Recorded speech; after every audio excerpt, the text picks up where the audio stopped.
नमस्कार, मैं हूं संजय सिंह महान और आप देख रहे हैं यूपी ताजा न्यूज। दोस्तों, झांसी से सामने आई ये कहानी सिर्फ एक सट्टेबाजी कांड नहीं है, बल्कि ये कहानी प्यार, धोखे, भरोसे और बर्बादी का है।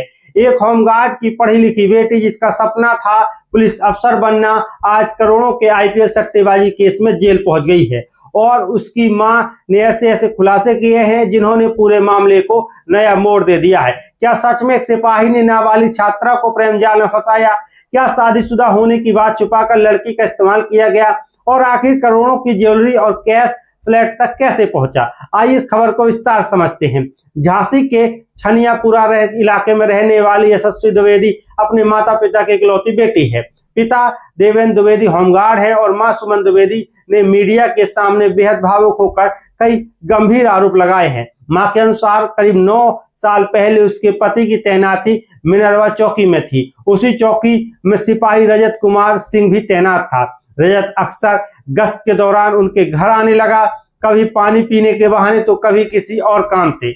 उस समय यशस्वी 12वीं की छात्रा थी। मां का आरोप है कि इस दौरान रजत ने उसकी बेटी को प्रेम जाल में फंसा लिया।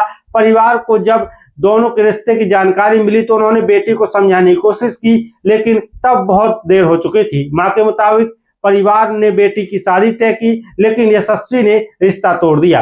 फिर साल 2023 में दूसरी जगह सगाई कराई गई, लेकिन वो सगाई भी टूट गई। परिवार का आरोप है कि सिपाही रजत के कहने पर यशस्वी ने ये कदम उठाया।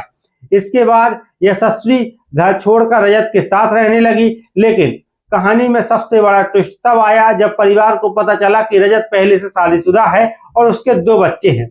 मां सुमन द्विवेदी का कहना है कि उनकी बेटी को यह सच्चाई काफी देर बाद पता चली। इसके बावजूद यशस्वी रजत के साथ रही और उससे शादी करने की बात करती रही, लेकिन मां का आरोप है कि रजत हर बार बहाने बनाता रहा और शादी नहीं की। अब सुनिए वो कहानी जिसने पूरे झांसी में सनसनी फैला दी। 8 मई को झांसी के पॉश कॉलोनी रॉयल सिटी स्थित फ्लैट LS9 में पुलिस ने छापा मारा।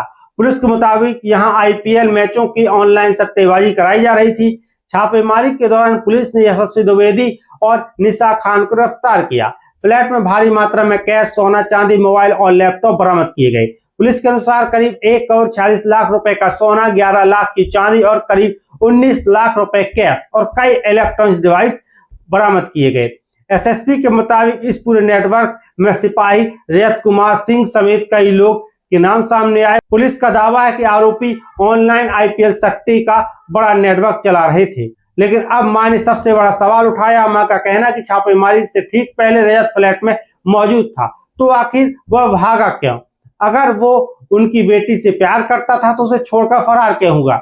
मां का कहना है कि उनकी बेटी ने गलती जरूर की है, लेकिन उससे बड़ा गुनाह रजत का है। सुमन द्विवेदी के मुताबिक उनकी बेटी पढ़ाई में बेहद होशियार थी और वह बीटेक कर चुकी थी और एमटेक की पढ़ाई कर रही थी। इतना ही नहीं, वो पुलिस की नौकरी की तैयारी भी कर रही थी और दरोगा भर्ती की परीक्षा भी दे चुकी थी। लेकिन अब पूरा परिवार टूट चुका है। मां का कहना है कि बेटी ने कई बार उनका भरोसा तोड़ा, फिर भी अगर वो जेल से बाहर आती है तो परिवार उसे अपनाएगा। फिलहाल पुलिस इस पूरे मामले की जांच में जुटी है। फरार आरोपी की तलाश की जा रही है और इस केस ने कई बड़े सवाल खड़े कर दिए हैं। क्या प्यार के नाम पर धोखा हुआ? क्या पढ़ी लिखी लड़की को अपराध के जाल में फंसाया गया? और क्या सट्टेबाजी नेटवर्क में बड़े चेहरे भी शामिल हैं? इन सब सवालों के जवाब जांच के बाद ही सामने आएंगे। फिलहाल इस खबर में इतना ही। मैं हूं संजय सिंह महान और आप देख रहे थे यूपी ताजा न्यूज।